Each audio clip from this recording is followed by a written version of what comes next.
Can't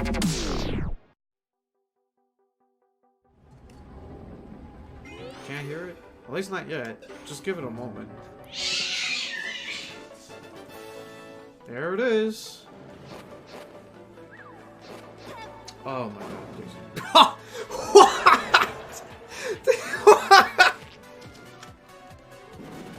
Nice. No! Huh?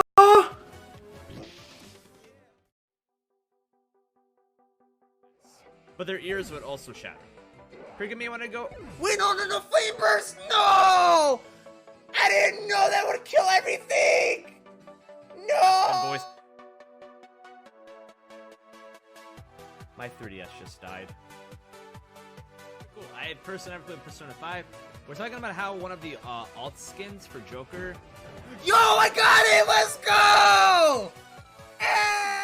Today, we are joined by Twitch partner and YouTube content creator GalacticElliot. Thank you for joining us today.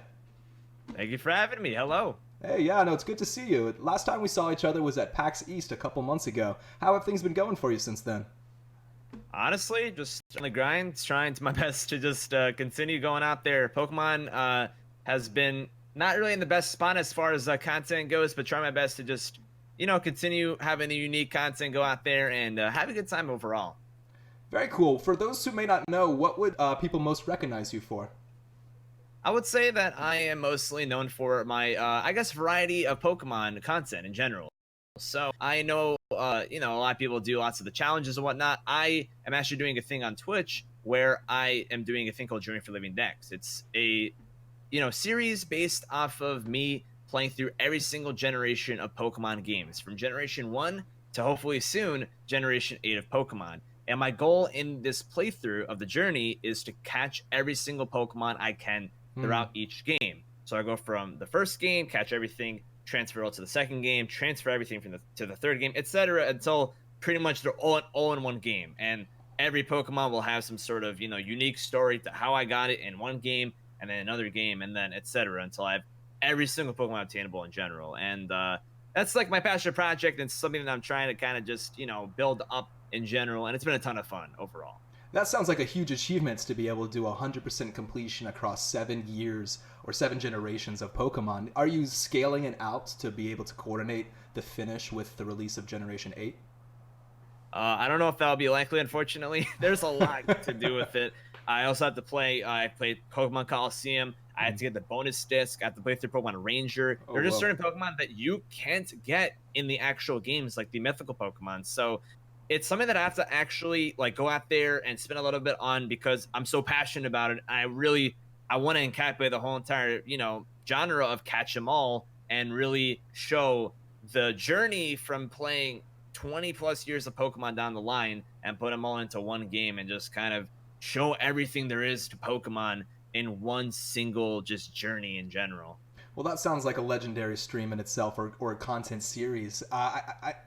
I can't imagine the amount of time that's going to take, so we're not going to limit you in judgments to when Gen 8 comes out, because then you got to play through Gen 8, and by then, that's so much content, you may be on to another roundabout by then. Let's jump back for a second. You have a very coveted status here. I know a lot of people watching will probably be interested in this kind of out of the gate. Becoming a Twitch partner is one of their biggest goals. How did you manage to snag this coveted checkmark, and how has it kind of impacted your streams and stuff?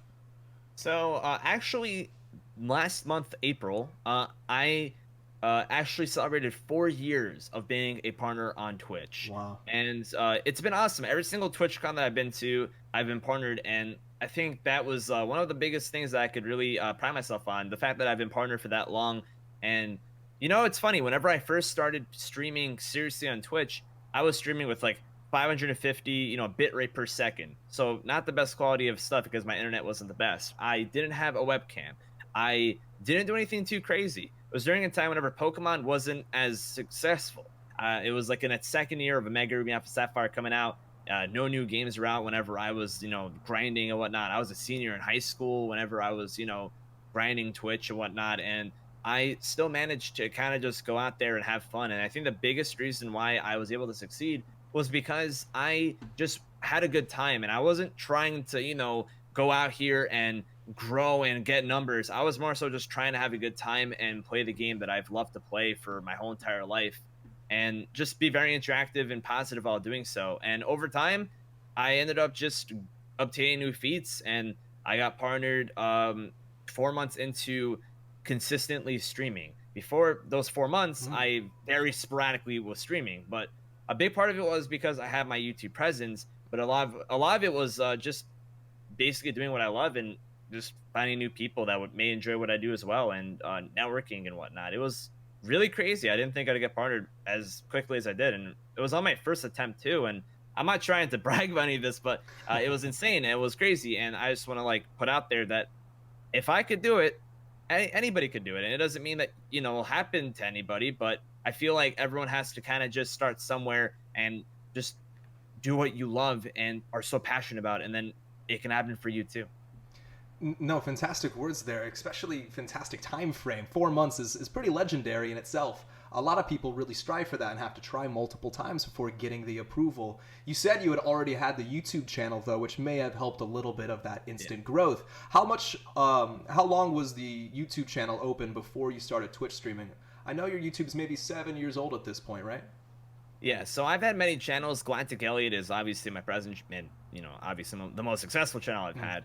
I've had the channel since December of 2011, so I started to consistently live stream on Twitch starting in December of 2014. So I had the YouTube channel for about 3 years, pretty much exactly 3 years before I started to really delve into Twitch and really just go full force into it. Do you find that ironic that Twitch kind of came out at the moment that you started on YouTube, and it took you 3 years to kind of go over to Twitch? Was there something that drew you to YouTube at the time?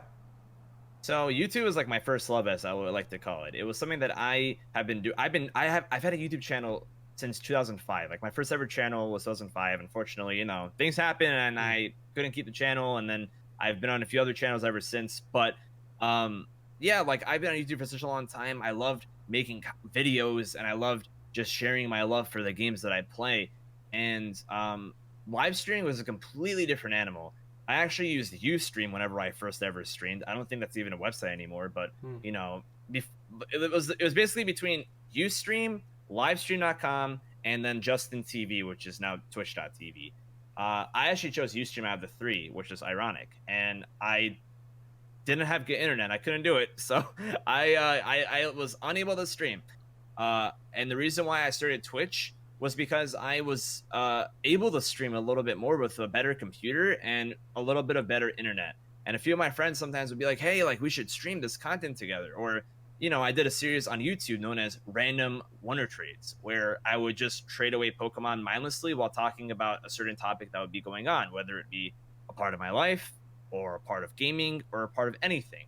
And I thought, why not incorporate my Random Wonder Trades, bring out shiny Pokemon, and do shiny Wonder Trades over on a live stream where other people can get me on Wonder Trade while live and talk with the viewers. My first ever stream on Twitch, I got about 150 people just based off of it from YouTube. And I was like, this is crazy. I never thought I could get over 100 people live on my first ever stream. And obviously, a large part was due to YouTube, but that's where it all started. That was back in, I think, April of 2014, and that was like my first ever legitimate live stream, I would say.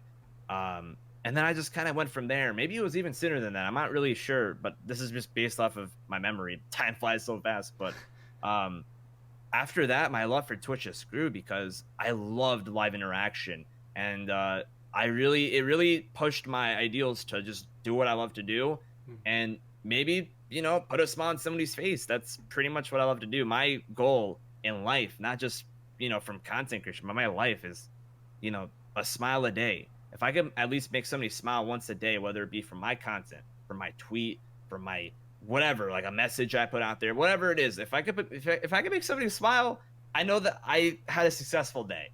And that's been a thing of mine forever. And live streaming really pushes that forward because I can interact with people live and potentially make somebody smile or make someone's day a little bit better. And that's always been my goal. Well, clearly it's clearly it's working because you've been able to grow a Twitch channel that is almost equally as large as your YouTube channel. I mean, both of them are not small to sneeze at. In the 48,000 plus range, you're pulling in a decent amount, and it's kind of uncommon to have that equally across both channels. What have you seen as being the main difference as your approaches to those both channels, and kind of how have you managed to make sure that they're both of the size that they are? It's kind of insane. A lot of people can't really say that they're the same size. I don't know how it came to be, but Twitch was just something that I really, really grinded on over time. Whenever I got partnered, I had maybe like 6,000 followers, and ever since then, I've just I've just continued to grow and grow and grow, given different opportunities, different games, and overall just trying to do different types of things and invite people as much as possible to my stream, be as welcoming and giving out the warmth to people that may come by my stream and stumble upon my content. And overall, over time, I just have grown a ton on Twitch and YouTube as well. I mean, I'm just trying to build as much content between both platforms as possible, and something that I kind of pride myself on is the fact that I bring a different type of content between my Twitch and my YouTube, where on my YouTube I have the playthroughs and the collaborations, as well as the challenges in general within the playthroughs. And then I also do a thing where I draft Pokemon. Think of like fantasy sports. I draft Pokemon, and then I battle with those Pokemon week to week, and it's called the draft leagues. And I do that on YouTube, and I don't really do battles on Twitch. So it's cool to have something that I do on YouTube exclusively that I may not do on Twitch, and then something on Twitch I do exclusively and I don't do on YouTube. So that way I can kind of merge the two and have people watch both content that may be different, just in general, to build that diversity in Pokemon, because we're all playing Pokemon, we're all playing the same game, right? But there's so much to do in the game. So that's the cool part about it all. We can do different things in these games. We don't have to just put ourselves to playing through the game from start to finish and that's it. We can build up to doing side things that you don't even have to know much about the game to even do.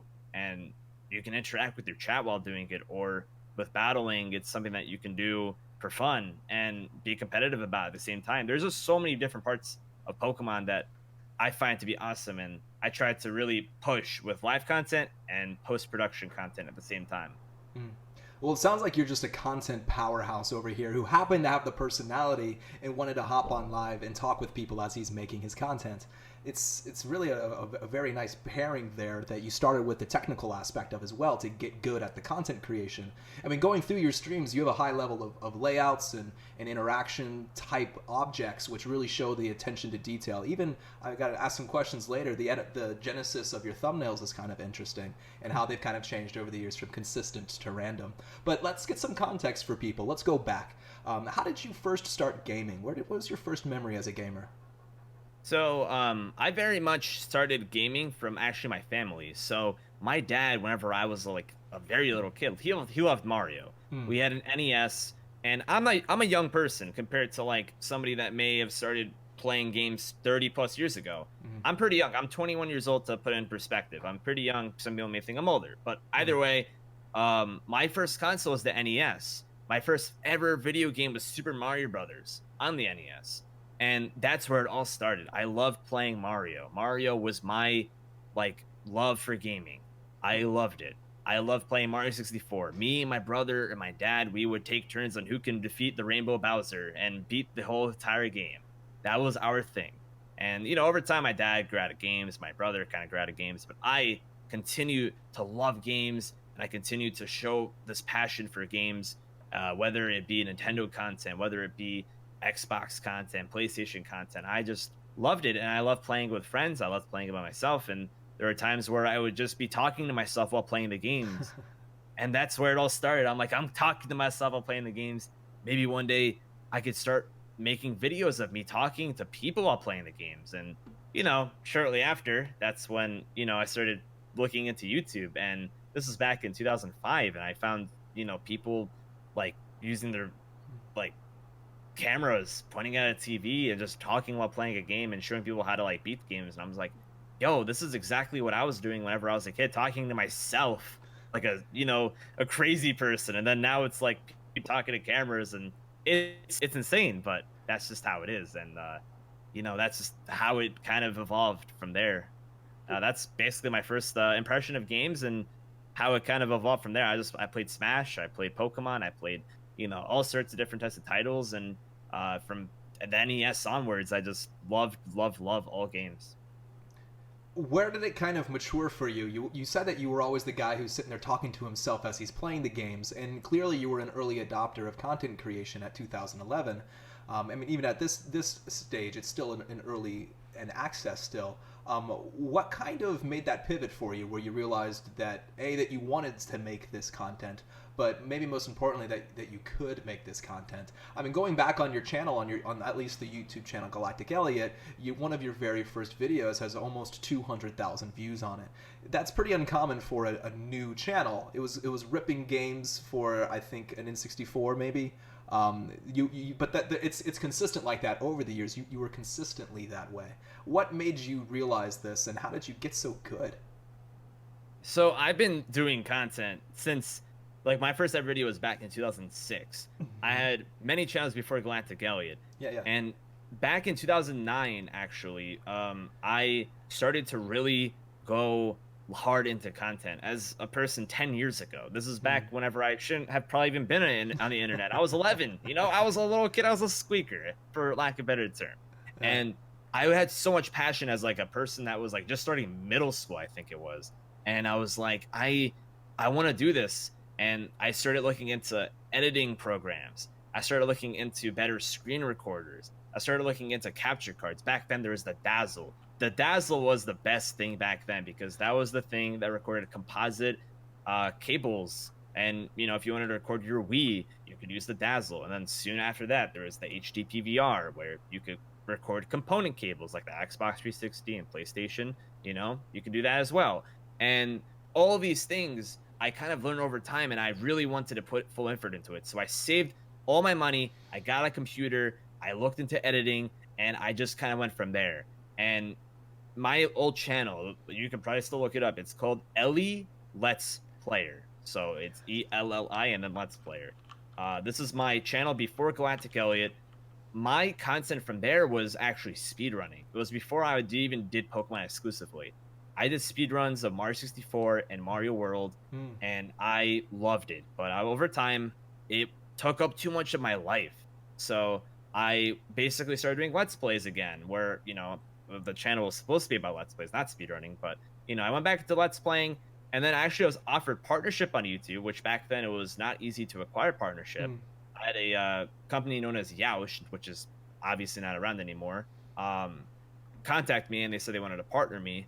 And I couldn't because I had a copyright claim on a Mortal Kombat video, actually, that stopped me from being able to be partnered on the channel. So then then they basically said, hey, if you make a new channel, we can partner you right away. So I said, okay, might as well start off fresh and make this into a Let's Play channel. So that was the birth of GalacticElliot. I was partnered with before I even made a video on that channel. And I wanted to build up content from Let's Plays on everything. I wanted to be a general Let's Player. So that's why the content on GalacticElliot, for even a first video, probably looked better than a first video on most channels because it wasn't my first video. It was off of just lots of passion and lots of just, time of being able to do what I love to do in December 2011 to January of 2012. And that's why certain videos like that didn't look too bad. And that's where I kind of evolved from doing the older things to the newer thing.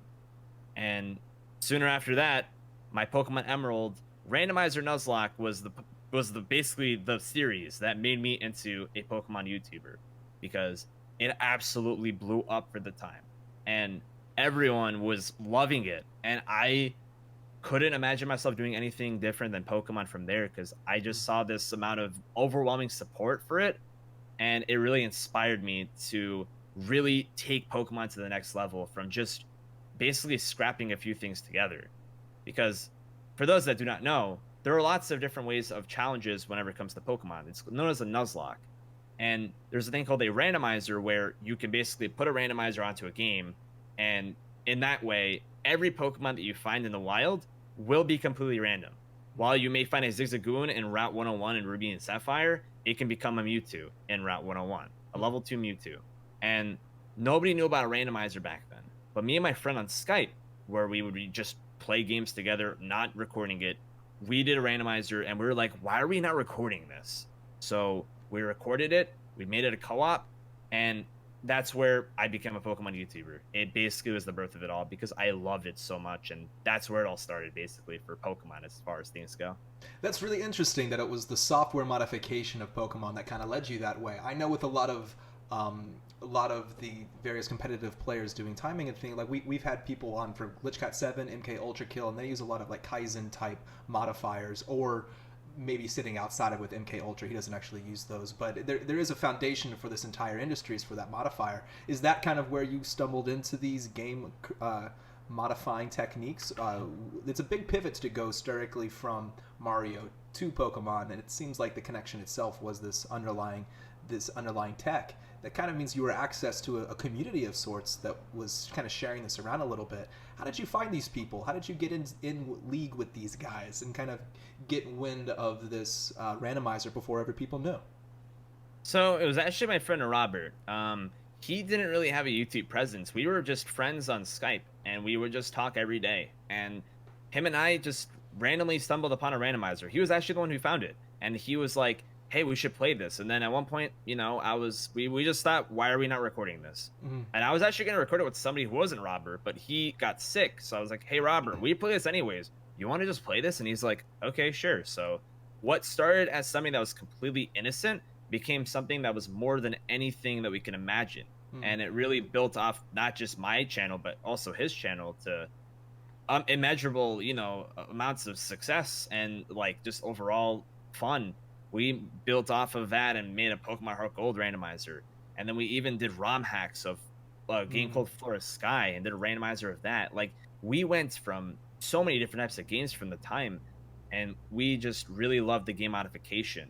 And we just found it. I don't know how nobody else really did, but we were the first people to really do it. And that's what built off that, like, you know, the butterfly effect, if you will, where other people found it and then they started doing it themselves. And that's where my series became successful, because we were in the suggestions for their videos and we ended up in recommendations. We hit the algorithm back in 2012, which you don't really hear a lot because the algorithm is more of a thing in like the more recent years. It wasn't really a thing that was too commonly hit upon back in the day. So that's what hit the algorithm back then. Something that not a lot of people did, but we did, and was different. It sounds like you brought a very structural change to this type of game as far as content creation is concerned. And it's brought you to huge heights, like you just said. Like, you were recommended a lot, all the way up to, I think you're rated the number 7 largest Pokemon channel in the world at this point, with some stats I was looking at earlier. But you've also been around for 7 years making content for Pokemon. How has this world of streaming changed through your time from when you got into it with these Nuzlocke-type programs to currently today? So honestly, a lot has changed over time. Everyone does, you know, the challenges now, which is a good thing. I love that everyone does it. But then you also have to realize we have to make new content. And that's where I thought, okay, we got to think about different stuff. On my stream, I do a thing called shiny hunting, or at least I did it a lot more often back then, where we would basically try to find a shiny Pokemon. It's basically a rare Pokemon. Nothing's different about it in terms of stats, but it looks cool. And the goal was, let's just encounter a ton of Pokemon until one turns a different color. And that was the goal. It's basically like finding, it's a collection thing. You know, people collect for coins. People collect for all sorts of different types of things. This is a thing that Pokemon players can all collect together.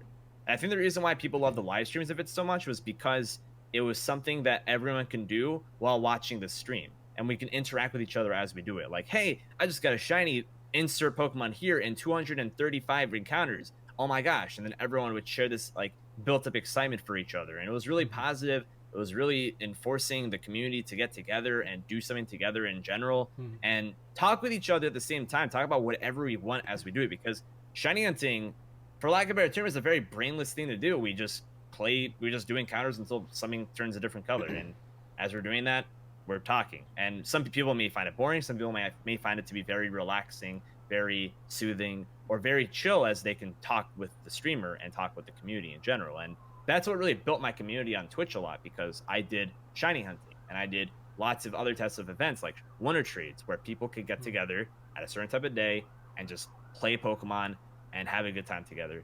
And a lot of people would like look forward to coming home from school to watch the stream and then be able to hang out with everybody as if we're all like friends or family. And that's the type of vibe I've always tried to build, that family connection. So that's something that I've always tried to connect with. Family connection. My community is like my second family, like my family away from home, you know? So that's why I love conventions so much in a way too, because I get to meet everyone. But that's besides the point. I love the Twitch. I love the Twitch side, I love the YouTube side, and I was able to grow just based off of community building on Twitch. And for YouTube, just different types of challenges and just innovation.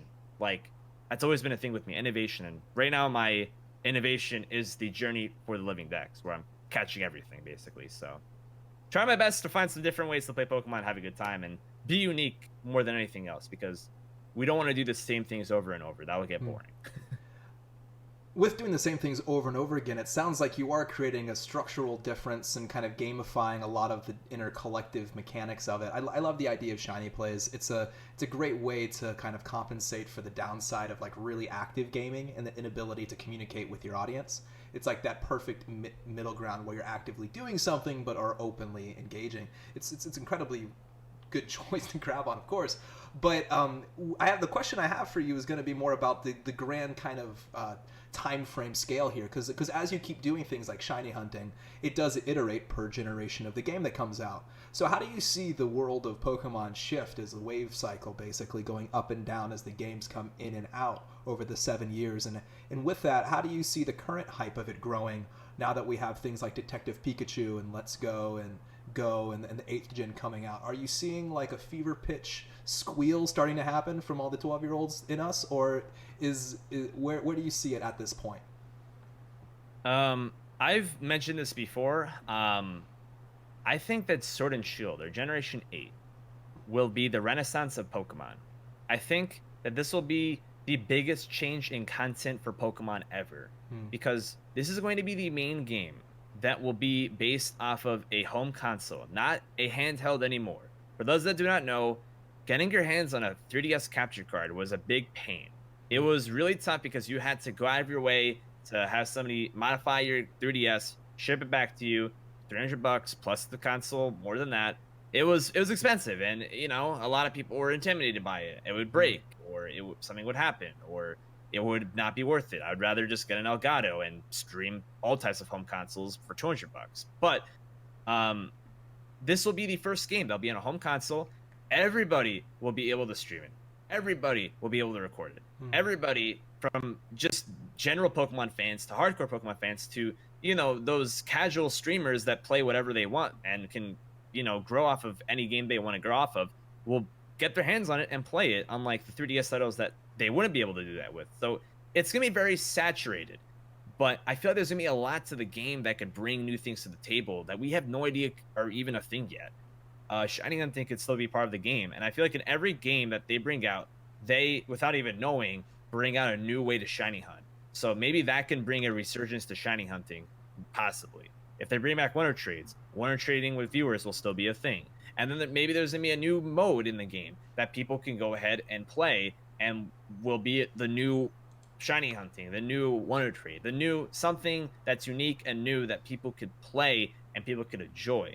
We don't know what it is yet, but I feel like Gen 8 will be the renaissance of Pokemon. It's going to be very hype, but you also need to really, really bust your chops if you want to stay ahead, because right now it's very competitive. Sword and Shield will be a billion times more competitive than it is now. Beautiful for the Pokemon community. Everyone's going to get into it. A lot of people already have the Switch. A lot of people play Let's Go and liked it, but want more new things. This will be the new thing that people are looking forward to. And it's all about how the content creators like myself, like the Fortune Gamer, instead of Anime and PulseFX, all the people that, you know, I do things with and also are with OPC, all of us, you know, how we're going to go ahead with that too. And it's not going to be easy, but it's exciting.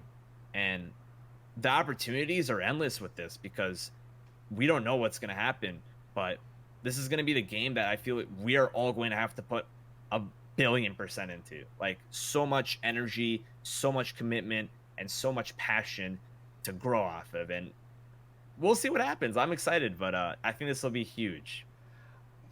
So what can you tell me about the Elite Four and how y'all are working together to kind of get ready for this coming wave? What are y'all doing to prepare yourselves? So, for those that do not know, the Elite Four is a stream team on Twitch. We're all Pokemon-minded content creators. As far as things go, we're all kind of in the same boat as right now. Pokemon is, in that like season of it's kind of whatever. We've had the same generation. Everything's kind of not the most fun in the world. But once the Generation 8 comes out, we are ready. And right now, we want to build up that hype too. We want to build up that love for Pokemon, even whenever it's the season of hey, Pokemon's not that entertaining right now. Especially me, I want to really build off Pokemon, even though even though the hype isn't really around it right now. But there's so many different like things, so many different aspects of Pokemon that are different that could possibly merge over to Sword and Shield. You have the trading card game, like you mentioned, Pokemon Go and Let's Go. Those are not really the main series Pokemon games, but they are at the same time, and they can mix into it. Maybe you'll have more of the Pokemon Go YouTubers coming to Sword and Shield. Maybe more of the Pokemon Go streamers coming to Sword and Shield and building off their, audiences to the main series Pokemon games. You never know what may happen, but I think it's really interesting to kind of think like what we all have in common and what we all can do together. Elite Four, we're all super motivated, and I think that's partially why we revived the team now, because we have a whole entire year to kind of build things back up forward and have some sort of direction, moving forward. So I think that's gonna be really cool. Sword and Shield will bring a lot more collaborations and potentially some new things that we can all do together. Not just me and somebody else, but all 20 of us plus can do together as well. Well, it's more than just that group as well, with the Elite Four and, of course, the GalacticElliot. I know you have a whole group of people over here. In the last 5 months, you've been showing up on Let's Play Pokemon channel as well. What can kind of you tell me about the reasoning behind this and how that's factoring into your plans? The Let's Play Pokemon channel? Yeah, I thought I found a Let's Play Pokemon channel. For the last 5 months, you've been popping on some videos there. Am I incorrect here in my research? No, sorry, Just Play Pokemon. Yeah, so me and Just Play Pokemon is he's another person. He's also part of the Elite Four. He is one of my good buddies, and also one of Josh's buddies and whatnot. We all do things together as well as all the collaborations are kind of what we all do together. So well, I think that was just me asking, where's this one guy I don't know yet? Let's bring him in and talk to him too. I've liked all of y'all so far. Steph, Josh, you guys are really amazing. I can see the heart y'all kind of bring together, and just finding each other in this mess of people is kind of pretty impressive along the way. As far as Just Play Pokemon goes, actually, have you seen Cutthroat Pokemon? I've heard of Cutthroat Pokemon. What can you tell me about it? So Cutthroat Pokemon is actually the Fortune Gamer's passion project. So he is bringing alongside 4 other players as well as himself to do a Savage series on his YouTube channel. There have been 2 seasons of it so far, and he is in the works for a 3rd season with people that we have no idea who's even going to be a part of it yet. I don't even know if I'm going to be a part of it yet, but it's really crazy. Me and Just Play Pokemon have been a part of season 1 and season 2, and it was really crazy and really fun. In season 2, it was himself, the Fortunate Gamer, Just Play Pokemon, myself, as well as Pulse Effects and Stuff of Anime. So all 5 of us have kind of built this collaboration from season 2 where we were all playing through a game together with lots of different ways of playing the game. Have you ever heard of Cutthroat Kitchen by chance, or no? I've heard of it, yeah. So Cutthroat Kitchen is a thing on Food Network where basically you have a certain amount of money in the beginning of it, I think $100,000, and you could pretty much or is it $10,000? Either way, you're given an amount of money, and you have to basically buy certain things in a that the auctioneer gives away to screw someone else over. So let's say you guys are about to make some pizza, and you say, oh, instead of toasting it in an oven or toasting it in a toaster, you have to warm it up through taking sticks and burning a fire or something crazy like that. Like substituting a very home way to cook something and giving you something that's very unconventional, and then basically make food out of it, even though you're lacking the resources that you would typically need to make the food. And basically that's incorporated into Pokemon, where an auctioneer comes in between each and every recording session and basically auctions off 3 or 4 cards. And the cards can basically impact the way that you play the game. So you can make somebody play the game with chopsticks for a recording session. You can make somebody play the game upside down. You can make somebody do jumping jacks before healing every Pokemon. Like something silly and something crazy to help somebody not play the game as efficiently as they typically would. Or, oh, we are going to get this card and I can kill one of this person's Pokemon for free. And let's say somebody has a Pokemon like, an Alakazam at the end of the game, and the thing is going hard and is a beast. You can kill it off automatically, and there you go. It's gone forever. It's like that. You can pretty much screw someone else over, and it's a race to the finish. Whoever gets in first place wins. And that is a series that the Fortune Gamer is doing, where it's a ton of fun, and everyone just kind of gets together, and it's very successful up to this point. So, Just My Pokemon is one of the 5 people part of that. The other 4 are me, the Fortune Gamer, as well as Steph of Anime and Pulse Effect. That sounds, it's an amazing series idea. I'm glad it's going so well for you guys. It sounds very similar as well to the crowd control that you did on April 24th, where you got onto the homepage of Twitch, right? Yeah, so crowd control was a lot of fun, and I was on the front page, How did that go? Tell me about the experience getting controlled by the crowd. Oh, man. So, for those that do not know, there is a thing called crowd control that was created by a few devs, and basically it's a add-on on Twitch. You can go ahead and install it on your computer, and you could basically connect it to your ROM or emulator, and people that are watching the stream can put their bits, make them into coins, so put in money to make into coins, and can basically do whatever they want with your game. If they want to warp you to Cinnabar Island whenever you first start the game and have no Pokemon, they can do that. If they want to give you a level 100 Alakazam, they can do that. If they want to kill your Pokemon or poison all your Pokemon, put all your Pokemon to sleep, they can do that.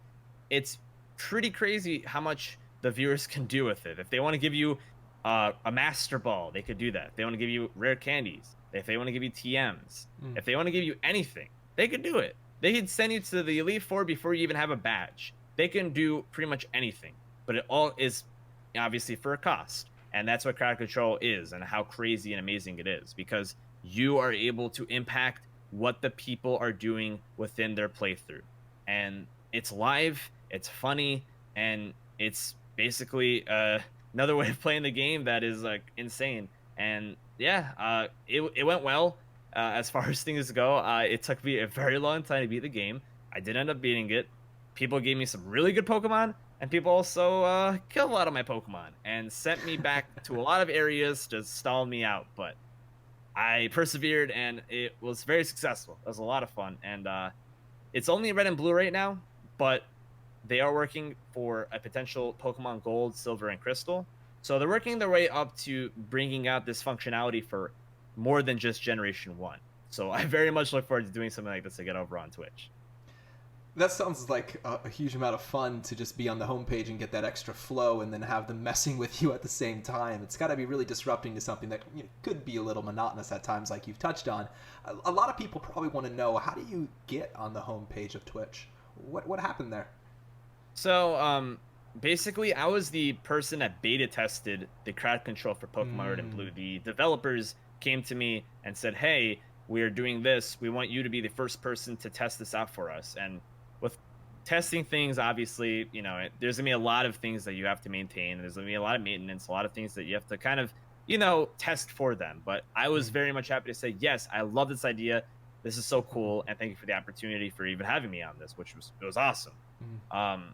So they basically said, hey, if you can do this for us, beta test this, we can actually get you on the front page and help you out as far as things go, because you're helping us out. So that's the reason why they gave me that front page spotlight. I actually first did this a couple months ago, but I wasn't able to get the front page because it was a little bit too close to the date and they weren't able to submit it on time. So they said, hey, if you do this again in a few months, we can definitely get you on front page. So, I said, yes, I would love to do this again because it was so much fun the first time. And that's why I ended up on the front page. I had been on the front page before as well. I had been on the front page for the Partner Spotlight 3 years ago, I believe it was now. Back in July of 2016, I was on the front page for a week-long, stream. And every single day for about 10 hours, would just go live and would be on the front page for about an hour and a half of those, 10 hours for streams. and I would just play through games in whatever way I wanted to. I would shiny hunt, I would play through, I would do challenges, I would do all sorts of different types of things, and it was very much life changing because I had up to 3,000 people in my chat every day, Wow. and it was, obviously whenever you have a lot of people in your chat, it can be a positive and negative thing, but I noticed a lot more positives than negative things. You would think, like, being on the front page of Twitch, you're going to be inviting a lot of trolls. You're going to be inviting a lot of people that aren't really the best, or, fair weather people that literally just go on the internet and want to cause trouble. A lot of people came in the chat and they were like, wow, this guy is talking to everybody, because I would be busting out Busta Rhymes. I was like, hey, how's it going? This person, that person, that person. I would be like talking to every single person. Even though I couldn't catch a breath, I went full on like energetic, like GalacticElliot, and I talked to every single person I could that copped in the chat, despite the chat moving like super quickly. And people were like telling me, please breathe. People were telling me, wow, you are like so good at interacting with a chat. I've never seen a streamer talk to this many people at once. And it made me happy to hear that, because I love interacting with chat. And it made me happy to notice that despite having such a big audience in that moment, I was still able to keep up with everything, knowing that maybe one day if I do end up, breaking some crazy ceiling and having, that many people in my chat again, or even a fraction of that, that I could still maintain chat while playing through a game that I love to play. And yeah, front page is such a great opportunity. Shout out to Twitch for always looking out for their creators, because, that's something that some other websites may lack, that, interactivity and helping the creators out. And Twitch, I've been on the front page more than once, and it's always been an honor to kind of, in a way, represent Twitch for an hour and a half, even for a day. Just being able to be on the front page is it's so cool. Yeah, absolutely. You've been going to TwitchCon for many years at this point. Have you noticed this impacting your presence at TwitchCon? Not necessarily too much. Whenever I go to TwitchCon, I mostly, I do some interviews. I meet up with certain types of, companies, and my biggest thing whenever I go to conventions is meeting up with friends and viewers. It's something that I always love to do. It's something that makes my heart happy, because I get to see the people that deal with my, content every single day. Whether they, I'm saying it in a way where it's like, oh, they deal with me, they tolerate me, but the fact that they enjoy my content really is crazy. And getting to meet like some people, like at PAX East, actually, I met one of my good friends. I've never met him before. He is actually my top cheerer on Twitch by far. He's cheered a ton of bits. He's contributed so much help. But beyond all that, he's always been very, very just generous. And more than that, has been a really good friend of mine. And he gives me a lot of banter. He gives me a lot of trouble, but, in a good way. It's a friendly banter type way. At one point, he even made me and Josh dress up as anime waifus. And we had to go in public dressed up as anime waifus with all this makeup on, these dresses on and whatnot. That was for $1,000 that this person gave us, and said, "Hey, if I give you this amount of bits, you have to do this." And we're like, "Oh man, do we do it? Okay, fine, we'll do it." We did it, for the entertainment more than anything else. Yeah. But obviously, it was all for fun and all for banter. And I got to meet that person, and it was so awesome because, we were able to just kick it off. Like, we've known each other our whole entire lives, and I got to thank him in person for everything he did. And just getting to do that is an honor of mine, even to meet those people and to be able to thank them for what they do for me, because without the people, would there be a stream for this amount of time? Probably not. So it's awesome. Listening to your story, it's very clear that you love this a lot.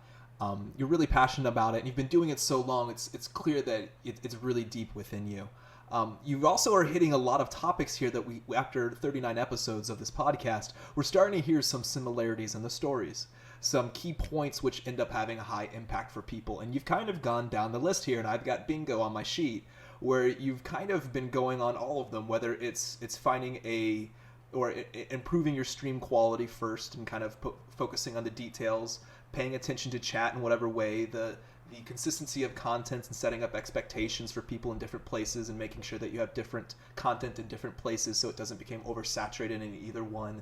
The opportunity to find even a stream team and work together. The idea of jumping into dev stuff and even getting into the forums on something new. You've almost gone down every single one of them in order, and it's kind of funny to hear it because in this conversation I haven't yet heard of a mentor of sorts or anyone that's actually taught this to you. I know you have a lot of friends and you engage a lot with a lot of people. Where do you find yourself learning these techniques, and is it really just as organic as you're just figuring it out along the way?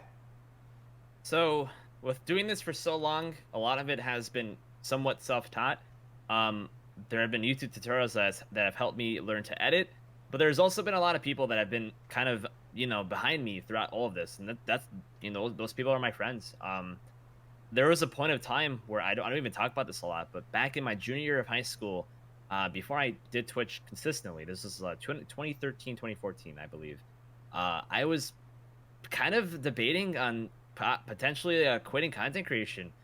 I wanted to focus on school and I wanted to focus on other things, and I felt my channel really wasn't doing too great, and I wasn't enjoying what I was doing as much as I was before. And this is like pretty much a little before X and Y came out, Pokemon X and Y. This is 2013. It's a little bit before X and Y came out. And then I met people like Just Play Pokemon, the 4th-gen gamer, and I also met this person named Moonlight Swami. He doesn't do YouTube anymore, but back then he was a sports YouTuber. He did like sports video games, and he also loved Pokemon too. And he actually was a huge inspiration to me. So all 5 of us basically ended up just kind of working together. And me, Just Play Pokemon, the 4th-gen gamer, and Moonlight Swami. All of us, we all ended up just kind of coming together and just playing the game that we all love to do to this day, as well as my friend Old School Sin. All 5 of us. Sorry, I was like, that's 4 people. 5 of us. We all just came together as people that love sports and love Pokemon, and they really fueled my fire. They really fueled my passion, and we all just collaborated together back in like 2013, 2014. And what I thought was me potentially quitting content creation ended up actually becoming a reformation, if you will, where I just started doing different things that I didn't know I loved to do until I did them. The collaborations with them refueled me, and I just loved it. I loved just all the ideas that we came up with together, all of the playthroughs we did together, all of the banter, how our chemistry was. Like overall, we kind of just hit each other, like, we kind of just like filled each other's holes where we had them. Like maybe I wasn't as energetic, and the person I was with was more energetic. Maybe I'm more of the person that knew Pokemon better, and they were more of the person that was funny. Like we kind of filled each other's holes where like one person may have this niche and the other person has this niche, and we kind of just built off of each other, if you will, and grew each other from the bottom up. Because back then I had like 6,000 subscribers, and Just Play Pokemon had like 200. The 4th-gen gamer back then had 200. Old School Sin had like 300. Swami had no Pokemon presence at all, but had a sports channel. So I had the biggest Pokemon presence. I didn't care about size though. I saw these people as my friends, and I was like, I want to build up with these people. And to this day, Josh has blown up ever since. He had 200 subscribers. Now he has almost 100,000. Just Play Pokemon. He's built this himself up over time. And just all of this stuff has been just, we've all built each other up together from the bottom to the, upwards. And I've learned so much from them. They've inspired me and motivated me so much. Without them, I don't even know if I'd be doing this to this day. So I have them to thank for that, as well as obviously myself, because, you gotta, give yourself some love every here and there too. Yeah, you deserved it. I built myself up a little bit from there, but I'm very happy I never quit. I'm very happy I met them. And someone like the 4th-gen gamer, he taught me a little bit about Photoshop, and then about Premiere Pro and stuff like that. Like I learned a lot from my friends, and then I also just learned a lot from just myself, building my own content up. Josh, he taught me a lot about the Photoshop stuff, but to this day, he even tells me like, man, I know I taught you how to do these things, but sometimes I go to your channel for inspiration on thumbnails because your thumbnails look good. And it warms my heart because he's the person that like inspired my thumbnail strategy. So him saying like, oh, I sometimes go to your channel for some thumbnail inspiration. Like that's like really funny because he's the person that taught me how to make the thumbnails I do. So it's like, it makes me happy to know that I learned from him, and I've kind of made myself better built based off of what I've learned. Mhm. I like to say I'm a quick learner in some ways, just doing the same things and whatnot. But it's cool to know that like I could also kind of, I don't know, like do things well, and then other people that taught me can see that as well. It Mhm. makes me feel like I accomplished something, and it's awesome. Mhm. So I very much have learned a lot of things myself, but I've also learned a lot from my friends. And overall, I feel like you need to put in the effort yourself, but you also need to have that group Mhm. that will help. You know, whenever you fall back, they'll be there to pick you back up, and Mhm. just keep going from there. A strong support network is a great message to provide. I know a lot of people would do anything to have a group of friends who are striving like this. I know you're very fortunate to live near Fourth Gen Gamer, but was that the case with everybody? How did you find these people? So, actually, me and the Fortune Gamer, a funny story about him and I, we actually met up in Boston twice and actually met up in California once before we ever met up in New York. I don't know how, I don't know why. It just that's how it happened. We Mhm. met up in I know it was I believe it was Long Beach. I believe we met up in Long Beach before we met up in New York, or maybe it was just Boston. I'm not sure, but either way, I met I didn't even meet him in person before we met up online. Uh, Just Play Pokemon actually has a YouTube channel. It is known as Two Brothers Gaming, and I actually was a viewer of his before I was a friend of his. He one time had a video where he was giving away a 1 month free online for Xbox 360, and basically the guidelines on how to win that was Mhm. to leave a comment on what your favorite series on the channel is and why. And I told him, okay, I'm gonna comment and see if I can win this. So I commented saying, why the favorite series is on the channel and why. And he actually personal messaged me saying, congrats, you won it. And then he also messaged me saying, hey, by the way, I actually am a closet Pokemon fan and I love your content. You actually inspire me. I want to make a YouTube channel at some point. And then I'm like, what? That's crazy. Like this person I watch wants to make like Pokemon content. He actually like looked at my channel, and Mhm. I don't ever win giveaways. That was crazy. So I was like, oh my god, that's awesome. If you want to make Pokemon content, let me know. So months down the line, I got a message on Twitter from Just Play Pokemon. He's like, hey, can you follow me back? I need to DM you. And I'm like, okay, I don't know who he is, but sure. So he messaged me being like, hey, I'm Robbie from Two Brothers Gaming. I made the Pokemon YouTube channel. It's time. I wanna build myself up, and I would love to work with you. And I said, let's get it. Let's do it. And then that's where we kind of built each other up. And then the group kind of formed a Fab Five, where we soon met the Fortune Gamer. He loved baseball and he loved Pokemon. So we met him from there, and he kind of came to our side as the graphics person, actually, as Mhm. well as the Pokemon YouTuber. And then we got Old School Sin, another person who loves sports and loves Pokemon, and then Swami. We all kind of met each other from just connections and Pokemon, and I kind of met all my online friends just based off of my love for gaming. It wasn't based off of like anything from in real life stuff. So no, I haven't really been able to do lots of IRL stuff with people online, other than the Fortune Gamer. It's just kind of coincidental that he lives in Long Island and so do I. He lives an hour away from me because he lives more like on the other side of Long Island compared to me. But yeah, it's pretty funny how things kind of work though, and I think it's a lot more fun to work with people in real life. But it's also just as fun, it's also just as cool and just as entertaining to watch whenever you aren't in a same setting or whatever. But I think it's really awesome that you can work, with somebody that you met online and never met in person before that. It's actually really mind blowing in a way, but yeah. I feel you on the mind blowing part. I mean, my entire team is basically someone that I met online. Even Jake, who's hidden in the back here recording the video, is someone who I met purely online, and we didn't get a chance to sue each other until TwitchCon last year. Wow. We met for the first time, and he'd been working with us for years. He actually never even showed me his cam. It was fun. So you're clearly passionate about this, and you followed that passion here in order to create content, but also to create friendships and a community of people who also appreciate this. Did this start as a creative outlet and a passion project, or has it always been a business to you? And are you pushing to make it a bigger, better one, or are you kind of just letting it grow organically? So it never started off as a business. Back then on YouTube, I didn't even know you could make money off of videos. Fun fact, I didn't know you could make money off of videos until probably 2010. I didn't even know back in 2009 that I could even. I always made videos because I loved it.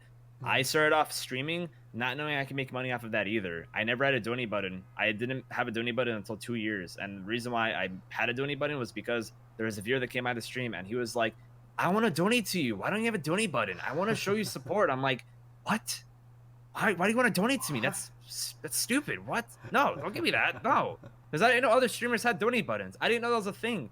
But this one viewer was telling me, like, I want to give you support. You make free content and you don't even get anything from me, because I wasn't partnered back then. There was no sub button. There was no affiliation. There was nothing. There was no ways of making money off of streaming other than a donation button if you weren't partnered. And back then, there weren't a lot of partners, period. So I did this all for fun. And, you know, over time, you know, because somebody was asking me to make a donate button, I brought up a donate button. Whenever I got partnered, I had a sub button. But these weren't things that I knew I was going to have. These weren't things I knew even existed, you know? I did this because I loved it. I made YouTube videos because I adored it. And then in 2011, I got partnered. That's after like 5 years of making videos. I didn't really care about making money, but it was a really cool thing that I could. And I putting it back and investing it into like the computer setup I have now, the lighting system, the, you know, webcam I have, everything, you know, like everything that I have right now, like being able to kind of, you know, invest it back into my content is so cool. And, you know, whenever I had a donate button, I literally always said, hey, if you guys donate, this is all going back to the stream. I want to make the quality better. I want to make everything look better. And hey, if you want to help me get like maybe like a PlayStation 4, I can make PlayStation 4 content. And then people were like, okay. And then they helped me get a PlayStation 4. Like, I always was transparent about what donations would go towards. And then people would be like more, I guess, okay with it because they knew what it was going towards, being less sketchy about it and whatnot. But I've always wanted to invest it back. But no, I started YouTube just because I loved it. Yeah, I loved gaming. I loved talking to people while playing the game. And it's still the same passion that I felt over a decade ago at this point. And it's kind of crazy just how little I've changed, but how much I've changed over time. I still have that little kid in me, you know, just kind of goofing around and playing games for fun. But I also have that mature side of me being like, okay, I want to really build this up and I want to take this to the next level. So to answer your question, I started it off as for fun, and I want to build it up and continue going and really see where content creation could go to in the next few years, especially in the Pokemon realm. And I want to organically grow it, but at the same exact time, it'd be awesome to also just bring tons of new people to the content and just go from there and see what's up. Well, still, the ability to continue to do this means that you need to be able to cover your basics, right? I see you have the swag shop at Ownage, pretty cool. We'll put a link for every people go buy stuff. You got donation buttons, like you've been saying, banners for things like OPC and more. What are the different techniques that you do to make sure that you can find partners or bounties or other opportunities to profit without negatively impacting your stream or your audience's impression? So that's the way that I do that is I actually only really partner with those companies and people that I really believe in. I've had a ton of different companies like approach me and say, hey, we love to promote your stuff and give you free stuff if you promote us. And I'm like, I don't know who you are. I don't really believe in your stuff. And like, I only really partner with people that I really believe in. And that's not a lot of companies. So, you know, I want to make sure that like, if I'm promoting anything, that they are good and the people there are good. No sketchiness at all. I don't want anything badly affecting me and what I do. And I don't want to, you know, promote something that may not really give me much in return. So that's really something that I really preach for in a way. I try not to really throw money as like a discussion thing to my to my viewers and my content too much. Okay, my words muffled.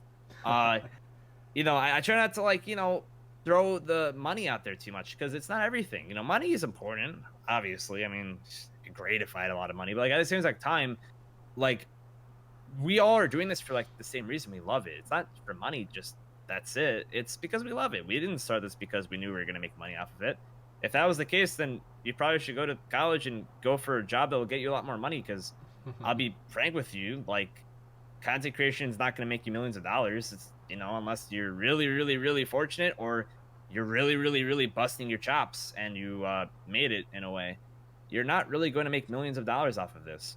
I do this because I love it, and if I can make a living off of it, that's like the most crazy thing ever. That's like my inner kid's dream. Whenever I was a kid, whenever people would ask me what I wanted to be whenever I grew up, I told them I don't know. I never told them I want to be a doctor. I want to be an astronaut. I told them I genuinely have no idea. And throughout high school, they'd ask me, "Hey, what do you want to do?" I had no idea. Even nowadays, if you ask me, "What do you want to do?" content creation. I love it. It's something that I feel I love. I'm so passionate about it. I know people watching this are probably hearing the word passionate way more than they like to, but seriously, I love this. I love it so much, and if I could continue doing this full time, that would be the most crazy and amazing thing in the world.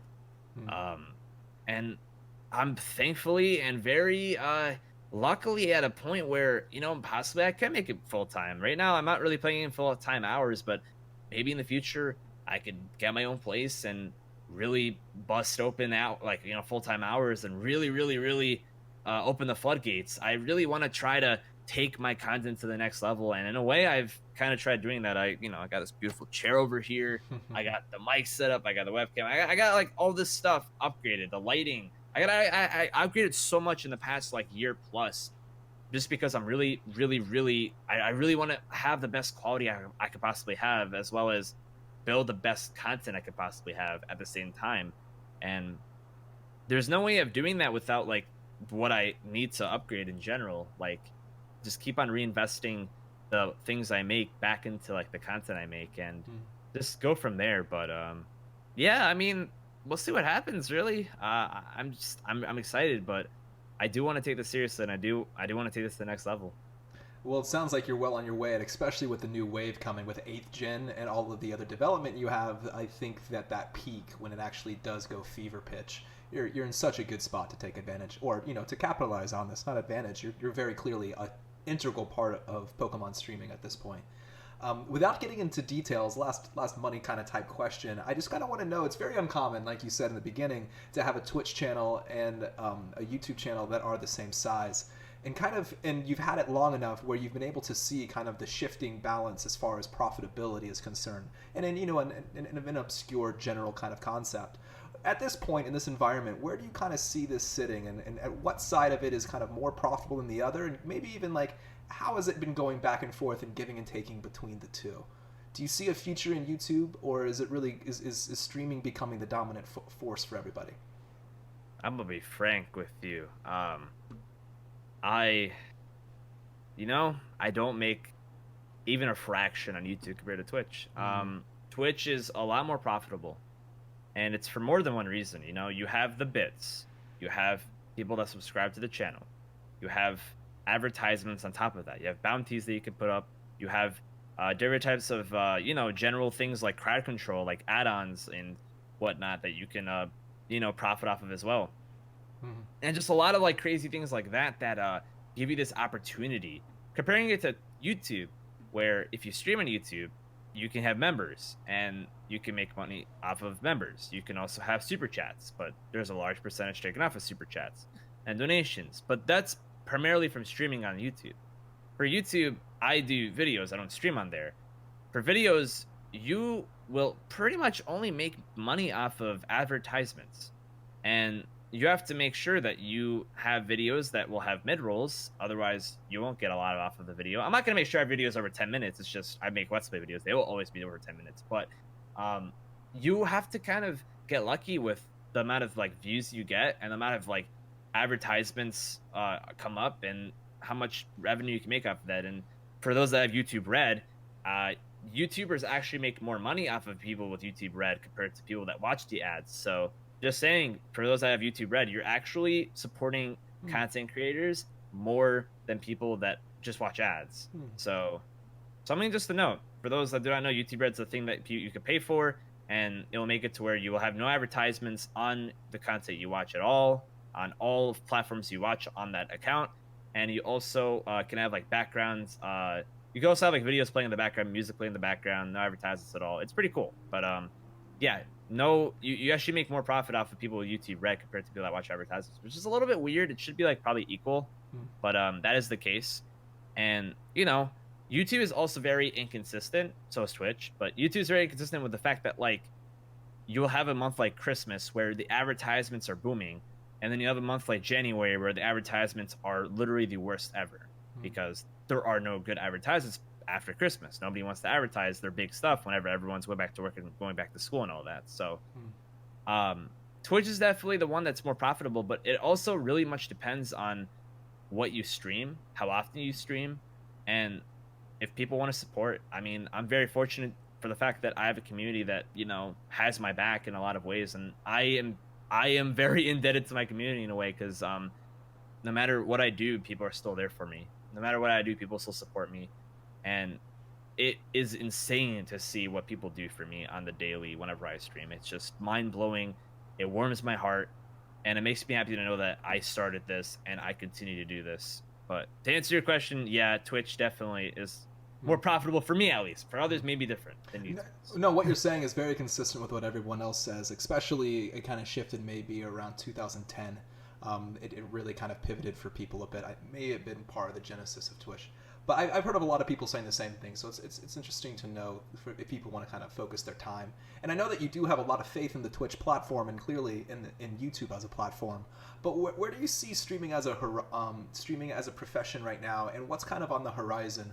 Like you said, you started off on Ustream. It doesn't exist anymore, and Twitch is doing fantastic, but YouTube is almost waning in its reasons to put there. Where do you see things moving from here?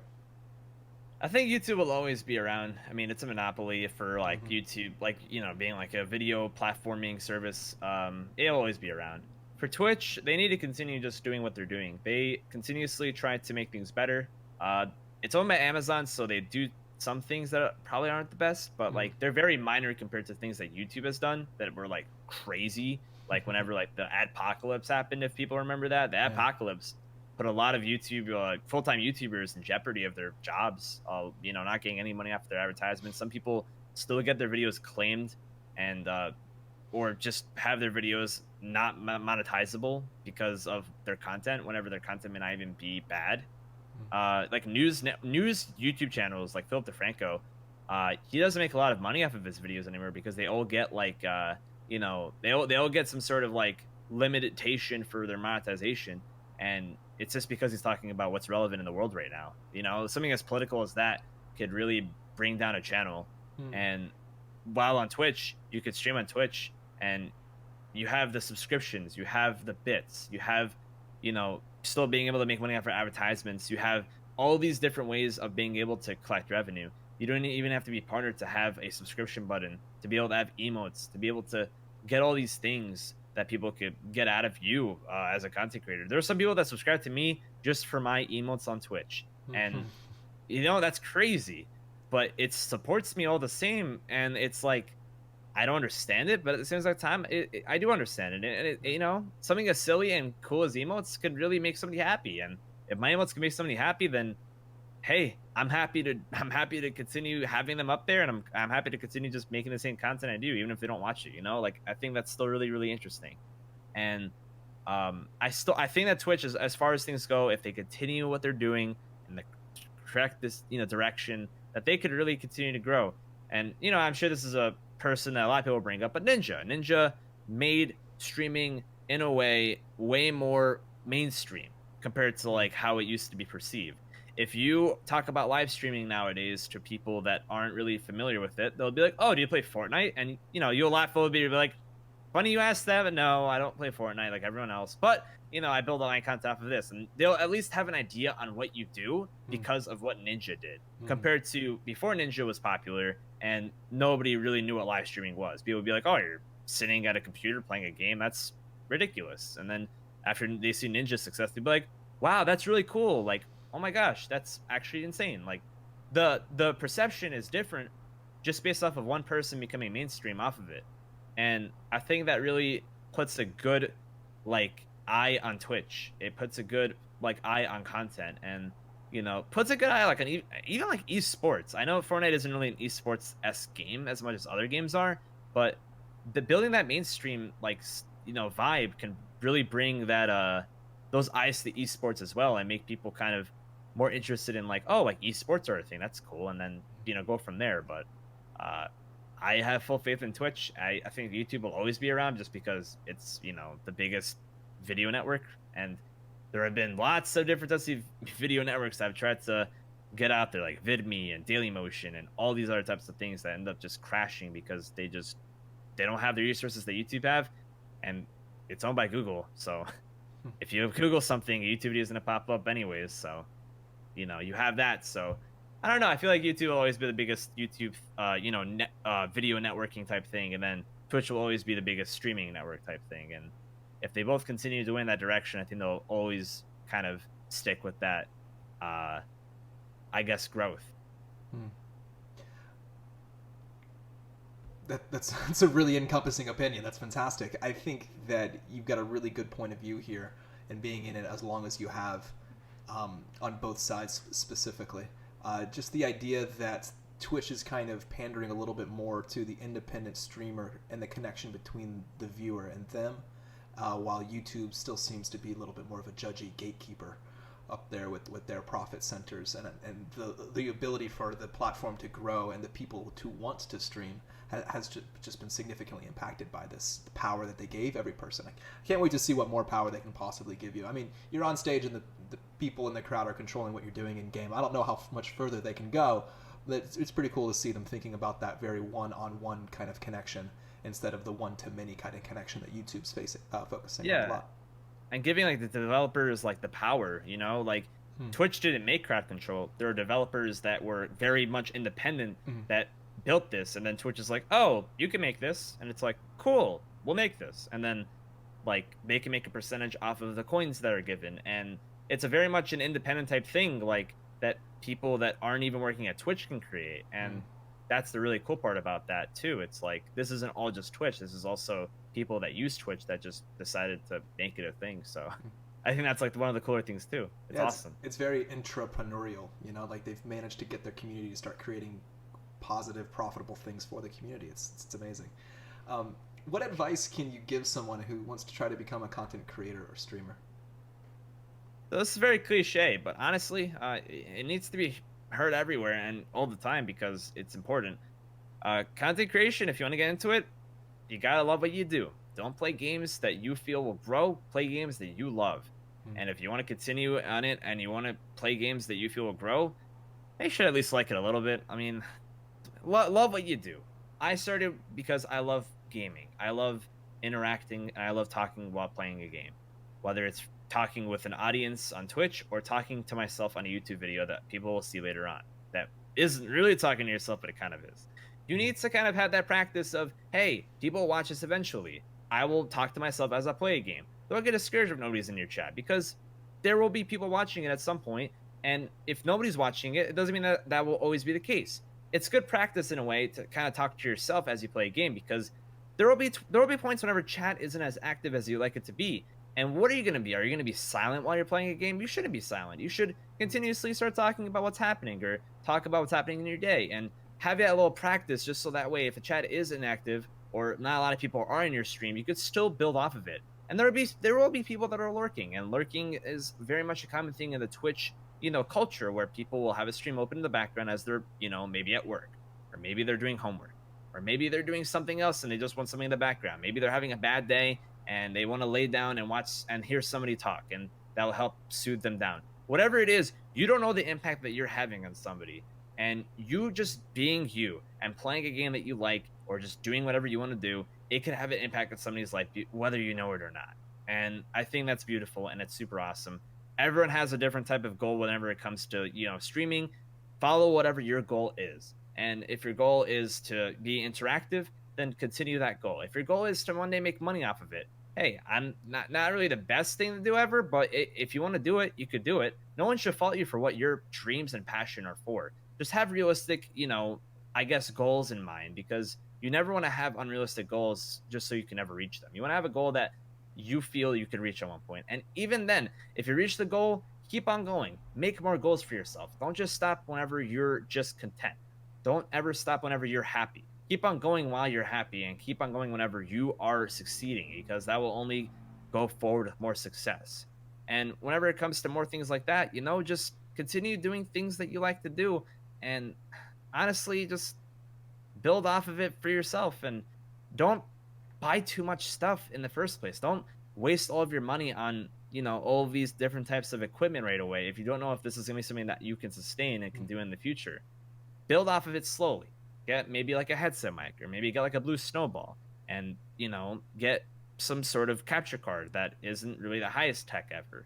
and go from there. You don't need the highest end of equipment just for people to watch you. You need to also build a foundation, and I think that's really important. So those are just some, goals and some things to keep in mind whenever it comes to content creation. And anytime that you may feel like you're pushed down, and this is a life tip in general.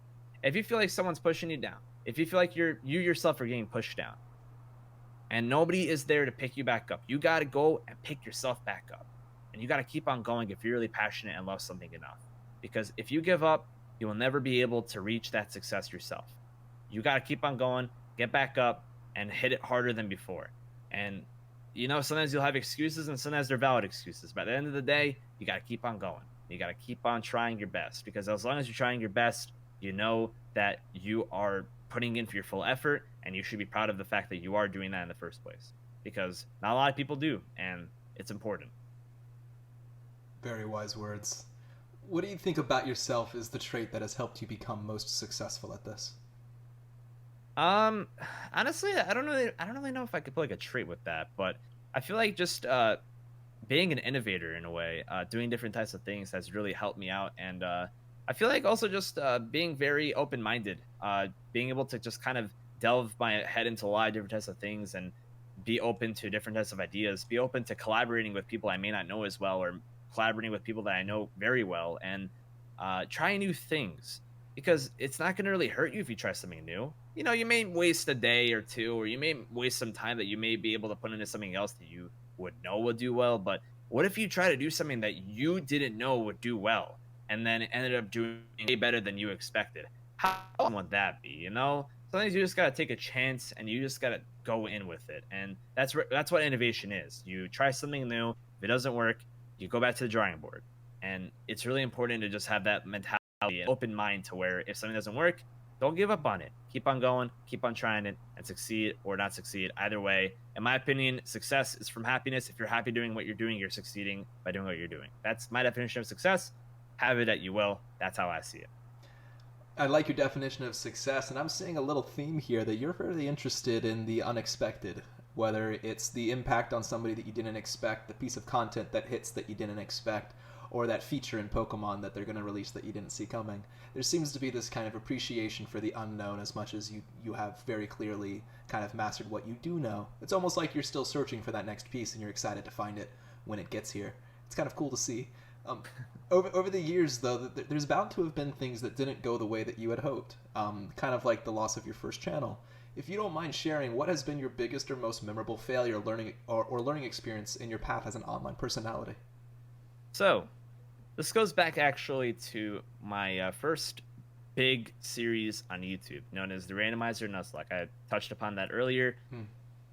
My biggest regret was not really pulling my full time and effort into it. And there are reasons for it. I was in school, and also I was, relying on I was relying on the person I was doing the co-op with, so they were busy at times, and we made excuses at times as to like, oh, we'll record another time. People are going to want this anyways. And then over time, I just didn't really capitalize on it as much as I should have. If I can go back in time, I would tell myself, hey, make videos every day on that.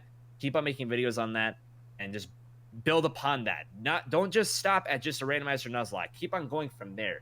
Start to think of different types of ideas that can really, really, really build upon just, the Nuzlocke portion. Build upon more than just the randomizer, and keep on being innovative, and don't just stop whenever you're content. That's what I mentioned before.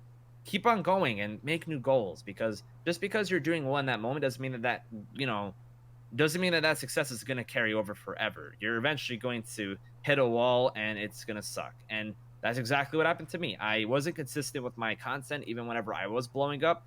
The randomizer was great for its time, but over time it didn't really do too well. And over time I just, hit a wall. And one thing that I learned was, if I reached that success, to keep on going. And the funny thing is that whenever I started doing Twitch, more, I guess, consistently, I built that foundation, and I was blowing up on Twitch.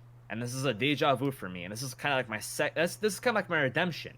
I was like, I didn't really capitalize on the YouTube thing. Let me capitalize on the Twitch. So I capitalized, I got partnered, I didn't stop from there. I kept on going, and then I was seeing things I never thought I'd see before. And you know, I know we talked about money before, but I started seeing like my paycheck, and my first paycheck on Twitch I was like, whoa, that must be like a one-time thing. I don't think I'm ever gonna get something like that in a month again. Whoa, that's insane. And then the next month I got that again. I'm like, what? How? And then it just kind of going up from there. I'm like, what is going on? This is crazy. And this is something that I never experienced before. You know, I just graduated high school and I'm like seeing all this and I'm just like, is this like something I could potentially do full time? Because I always question like people even doing full time content creation back then. And then I started questioning it for myself. I'm like, is this something I could do?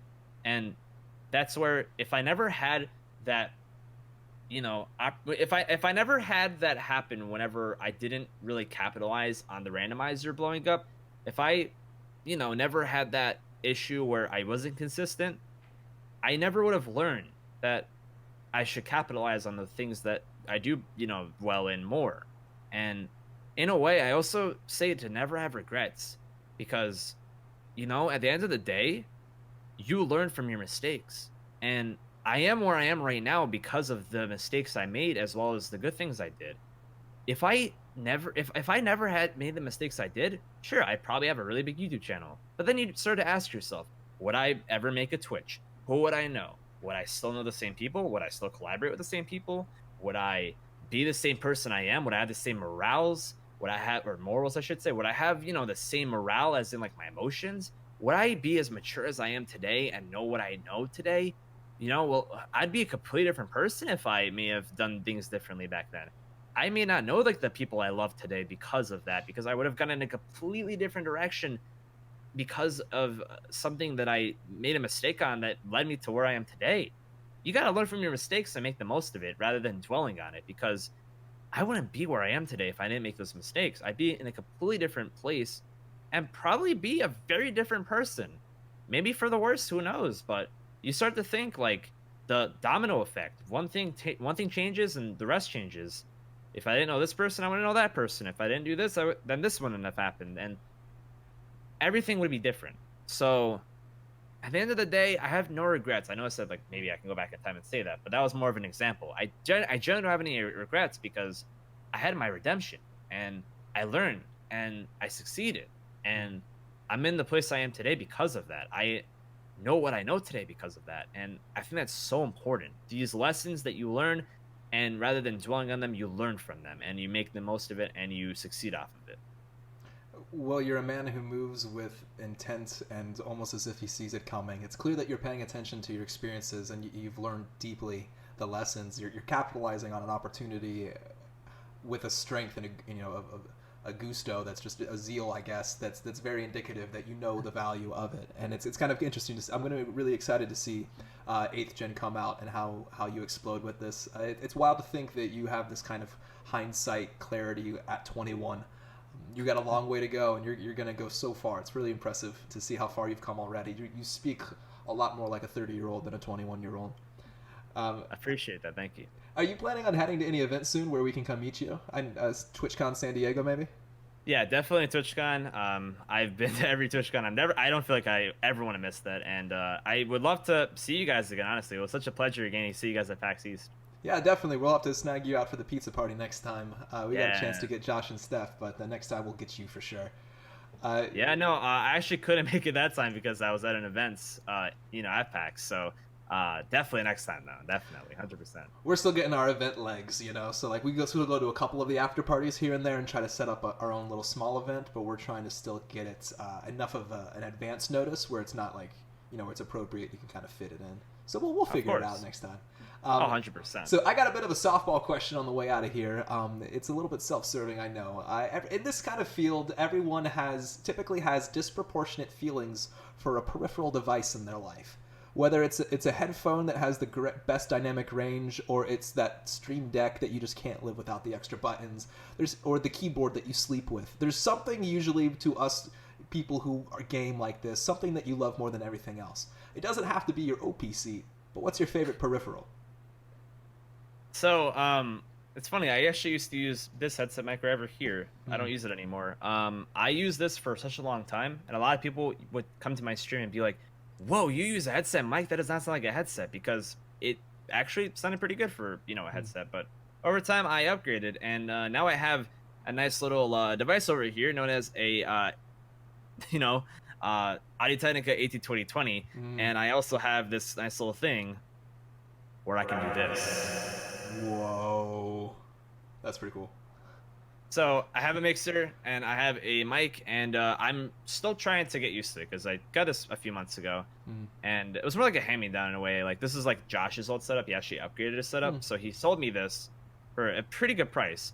I'm still trying to get my feet wet with like having a different mic and a mixer. I've never had a mic like this and a mixer because I always used headsets and stuff like that. Mm-hmm. But it's really cool, and I really, really am enjoying it.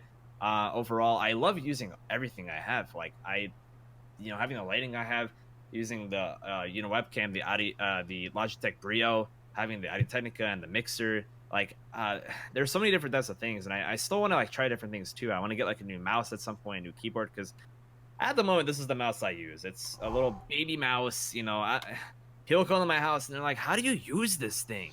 You need like a gaming mouse." And then I have like a very generic keyboard, like Logitech keyboard. It's very simple, and no LED lights and none of that mechanical stuff. So I feel like over time I definitely want to like delve into those like other things too, where I could be more within the culture and use different types of mice and keyboards and stuff like that. Maybe I could get partnered with like a different type of company that could give me stuff that I could put out there and potentially promote, that I may enjoy as much as they enjoy putting out. So who knows? Like, that's the thing. I would love to just kind of like see every opportunity I can get. And I man, if I had to choose one thing, it'd probably be the mic right now. I'm really enjoying playing with the mic. Well, it sounds fantastic. I can understand why. If you gave up the headset for this one, it sounds pretty worth it. I'm still using a small newer one. I've been able to hack into sounding at least because I'm out of a 10 box, but yours sounds quality. I was actually watching a lot of your VODs, and I spent about a half an hour before this video just upping my audio quality so I didn't sound like a tinny little kid next to your audio. I'm not even kidding. It was in my mind. Well, Elliot, thank you so much for coming down here today. I really appreciate you taking the time and talking with us and sharing your story. It's really interesting to see how you've come to this point and how long you've been into it, and it's going to be really cool to see how far you go in the next 10 years. Thank you so much. I really appreciate the opportunity. Honestly, being able to talk about this also kind of gives me that, like, I guess, like, it gives me, like, a way to, like, kind of look at, like, myself and how I've kind of built off myself in the past many years. Because sometimes you forget about it, and then you kind of talk about it, and you kind of remind yourself, like, how far you've come. And I love talking about it. I love sharing it. So thank you so much for having me. Thank you for having me a part of your family and your team. It's been unreal, and it's been awesome. And I can't wait to see you guys again. That'd be awesome. Absolutely. Well, if you can leave everyone here with maybe the notes of how to find you, where they can come see you, your current streaming hours. So, my name is GalacticElliot. I stream over on twitch.tv/GalacticElliot. Right now, I have no set schedule, but I typically stream during the day. I'm Eastern Standard Time, so you can basically find me around the times of around 8 p.m. EST, generally around the afternoon, evening time. And I tend to upload videos about like 3 times a week. Typically put it up around 3 p.m. EST over on youtube.com/GalacticElliot. So if you guys want to check me on any of those type of things, you can. I also have a Twitter, GalacticElliot. Everything's GalacticElliot, so it's pretty easy to find me. But thank you again for having me. It's been a pleasure. And for those that are watching at home, thank you so much for watching me ramble. Appreciate it. Oh, it's been our pleasure entirely. We look forward to seeing you in the 8th gen, and I'm sure a lot of us will be following along. Thank you again, Elliot. Thank you.